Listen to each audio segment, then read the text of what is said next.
हमारे साथ बात करने के लिए कल्की धाम संभल के पीठाधीश्वर आचार्य प्रमोद कृष्णम जी हैं, जो आजकल कल्की धाम के निर्माण के लिए लगे हुए हैं और दिन रात उसी में लगे हुए हैं। उनसे हम बात करते हैं। सर, ये बताइए कि आपका तो राजनीतिक अनुभव बहुत ज़्यादा है। सामना में आज एक लेख छपा है जिसमें कहा गया कि देश के हालात जो हैं वो बंटवारे जैसे हो गए हैं। हिंदू और मुस्लिम के बीच में बहुत बड़ी खाई पैदा कर दी है सरकारों ने। क्या कहना चाहिए?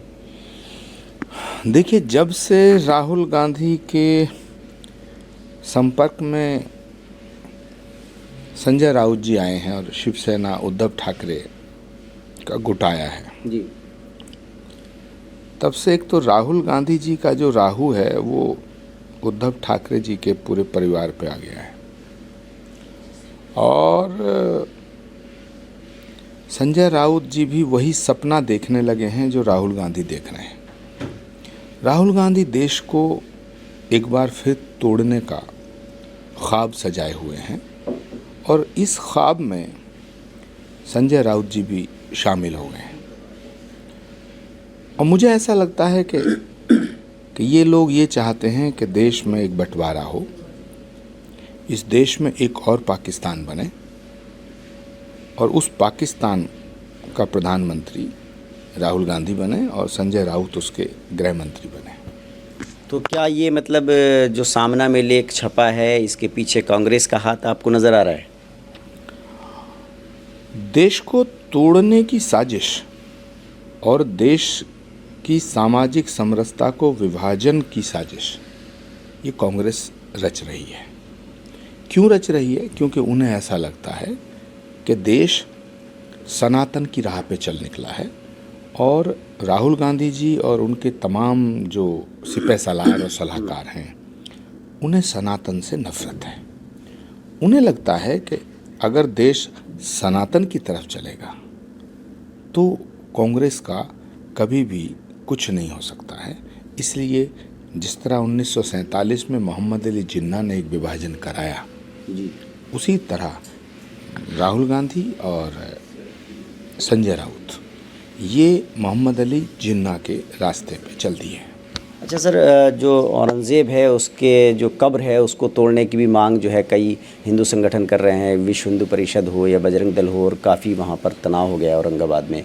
तो क्या लगता है आपको कि जिस तरह का ये माहौल बन गया है और मांग उठ रही है कि जिस तरह से औरंगज़ेब का जो कब्र है उसे तोड़ने की मांग हो रही है, तो आप क्या कहना चाहेंगे इस पर? देखिए, औरंगज़ेब एक बादशाह था और उनकी बादशाहत में हिंदुओं पे जुल्म हुए, ये बात तो सच है। लेकिन सनातन धर्म और भारत की संस्कृति मुर्दों से लड़ना नहीं सिखाती। किसी की कब्र को ढा दो, किसी की मज़ार को तोड़ दो, ये सनातन का हिस्सा नहीं है। तो मैं किसी भी कब्र को मिटाने के पक्ष में नहीं। मतलब औरंगज़ेब की कब्र को तोड़ने वाले वो लोग हैं वो गलत हैं जो मांग कर रहे हैं या आंदोलन की बात कर रहे हैं? भारत की संस्कृति, सभ्यता और संस्कार और सनातन धर्म ये उन सभी आत्माओं का सम्मान करता है जो धरती से जा चुकी हैं, यानी कि जो लोग मर चुके हैं। हम दुश्मन का भी अपमान नहीं करते। चाहे औरंगज़ेब की आत्मा हो उसका भी सम्मान करते हैं। आत्मा तो आत्मा है, वो धर्म और लिंग से परे है।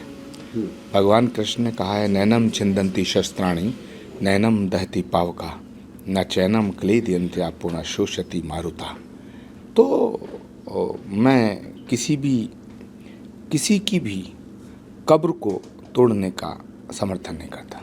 सर, उत्तर प्रदेश की हम बात करें, आजकल जो है संभल बहुत ज़्यादा सुर्खियों में है और कहा जा रहा है कि 2027 के चुनाव में भी अब बहुत ज़्यादा वक्त नहीं बचा है और संभल को जो है वो एक प्रयोगशाला के रूप में देखा जा रहा है। क्या लगता है कि भारतीय जनता पार्टी संभल को प्रयोगशाला के रूप में इस्तेमाल कर सकती है 2027 में, और ऐसे में समाजवादी पार्टी और कांग्रेस का भविष्य क्या होगा? देखिए, कांग्रेस की दुकान में अब कोई सौदा नहीं बचा है। कोई भी दुकान दो तरह से बंद होती है, या तो उसमें सौदा खत्म हो जाए या उसके पास जो सौदा है उसके ग्राहक खत्म हो जाए। तो कांग्रेस की दुकान में ना तो सौदा बचा है और ना अब उसके खरीदार बचे हैं। मुझे लगता है 2027 से पहले कांग्रेस एक नए स्वरूप में आएगी।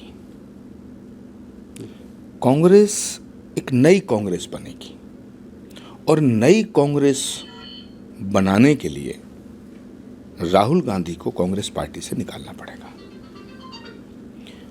मैं कांग्रेस के तमाम पुराने साथियों से निवेदन करना चाहता हूं कि वर्किंग कमेटी की बैठक बुलाएं और राहुल गांधी को कांग्रेस पार्टी से बर्खास्त करें। जब तक राहुल गांधी का नेतृत्व और राहुल गांधी का नेतृत्व कांग्रेस के ऊपर है, कांग्रेस राहुल गांधी के नेतृत्व में है, तब तक कांग्रेस को नहीं बचाया जा सकता। क्या ऐसा होना संभव है राहुल गांधी को जो है कमेटी बाहर निकाल दे, और अगर ऐसा हुआ तो क्या आप फिर कांग्रेस में वापस चले जाएंगे? 2027 से पहले एक नई कांग्रेस बनेगी और वो उत्तर प्रदेश में चुनाव लड़ेगी। कि यही वजह है कि आपने अभी तक कोई पार्टी ज्वाइन नहीं की है? मुझसे जोड़ के इस बात को ना देखी जाए। मेरा 1 पॉइंट एजेंडा, मेरा पूरा का पूरा ध्यान श्री कल्की धाम के निर्माण पर है। प्राइम मिनिस्टर मोदी आए, प्रधानमंत्री जी आए संभल की धरती पर, जहां भगवान का अवतार होना है। कल्की भगवान के अवतार से पहले श्री कल्की धाम का शिलान्यास किया और अब मैं श्री कल्की धाम के निर्माण में जुटा हूँ। लेकिन जो मेरा मूल सवाल था वो ये था कि क्या उत्तर प्रदेश में 2027 का जो विधानसभा चुनाव होगा उसमें संभल बड़ा मुद्दा होगा? देखिए, देश में जो भी होता है उसका इम्पैक्ट सियासत पे होता है। प्रधानमंत्री जी का संभल की धरती पे आना, संभल की धरती पे 19 फरवरी 2024 को प्रधानमंत्री जी आए, उसके बाद संभल में अवतार से पहले के चमत्कार हो रहे हैं। इन चमत्कारों का असर हर इंसान पे पड़ रहा है। धार्मिक जगत में भी पड़ रहा है, आध्यात्मिक जगत में भी पड़ रहा है, पूरे समाज पे पड़ रहा है और सियासत पे भी पड़ेगा। लेकिन कल्की धाम में जब प्रधानमंत्री आए थे, उन्होंने एक बात कही थी कि ये पूरी दुनिया को आध्यात्मिक दिशा देगा। तो कल्की धाम का प्रभाव, भाजपा का राजनीतिक केंद्र संभल होगा, गोरखपुर होगा, काशी होगा या मथुरा होगा, ये तो सवाल हैं। ये सवाल सबके जहन में गूंज रहे हैं। लेकिन श्री कल्की धाम मानवता का केंद्र है, विश्व बंधुत्व और वसुधैव कुटुंबकम का केंद्र है। तो आपको लगता है कि 2027 के चुनाव से पहले राहुल गांधी को कांग्रेस पार्टी से निकाल दिया जाएगा, तो ऐसे में उत्तर प्रदेश में कांग्रेस मजबूत लड़ेगी? फिर अखिलेश यादव क्या भविष्य देखते हैं अखिलेश यादव की पार्टी का आप यूपी में? देखिए, जिन जिन के नाम आप ले रहे हैं, ये सब, इनको जो है सियासत विरासत में मिली है। नरेंद्र मोदी, योगी आदित्यनाथ, अमित शाह, बीजेपी या और भी जो नेता हैं देश में, ममता बनर्जी, लालू प्रसाद यादव, अरविंद केजरीवाल, इनको विरासत में सियासत नहीं मिली। लेकिन राहुल गांधी, अखिलेश यादव, इन्हें विरासत में सियासत मिली है। तो ये जो विरासत में सियासत मिली है, इसीलिए ये जो सियासत है, ये जो सत्ता है, ये किसी की अमानत है और ये अमानत में खयानत कर चुके हैं। देखिए, आचार्य प्रमोद कृष्णम जी हमसे बात कर रहे थे। उन्होंने साफ तौर पर कहा कि किसी भी मरे हुए व्यक्ति की आत्मा को परेशान करना, दुख देना, वो सनातन धर्म नहीं है। यानी कि वो औरंगज़ेब की कब्र तोड़ने की जो लोग बात कर रहे हैं उसको पसंद नहीं कर रहे हैं। उनका कहना है कि किसी भी व्यक्ति की कब्र तोड़ने के वो पक्ष में नहीं हैं। Ubaidur Rahman, ABP news network, Moradabad. For exclusive and insightful videos, subscribe to our new channel ABP Live Premium. है।